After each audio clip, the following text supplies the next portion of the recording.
بسم اللہ الرحمن الرحیم۔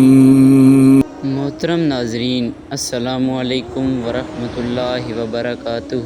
ناظرین، آج کی اس ویڈیو کے اندر ہم آپ کو یہ سنائیں گے کہ مچھلی کے منہ میں زبان کیوں نہیں ہوتی۔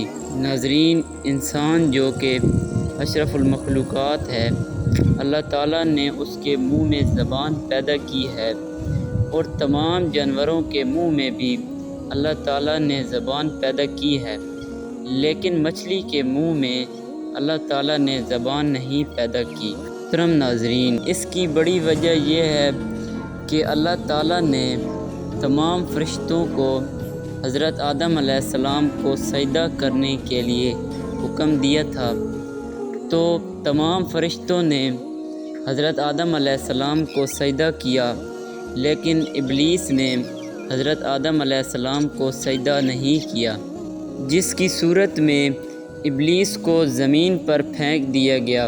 جب ابلیس کو زمین پر پھینک دیا گیا تو وہ سب سے پہلے سمندر کی طرف گیا، اور اس نے وہاں سب سے پہلے مچھلی کو پایا، تو ابلیس نے مچھلی کو حضرت آدم علیہ السلام کی تخلیق کا قصہ سنا دیا، اور اسے یہ بھی بتایا کہ وہ بحروں کے جانوروں کا شکار کرے گا۔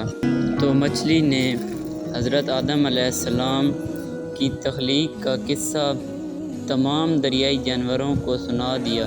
یہی وجہ ہے کہ اللہ تعالیٰ نے مچھلی کو زبان کے شرف سے محروم رکھا ہوا ہے۔ اگر ہماری یہ ویڈیو اچھی لگی ہو تو ویڈیو کو لائک کر دیں، اور چینل کو سبسکرائب کر دیں، اور بیل آئیکن کو پریس کر دیں، تاکہ ہماری آنے والی ہر اسلامک ویڈیو آپ تک پہنچ سکے۔ شکریہ۔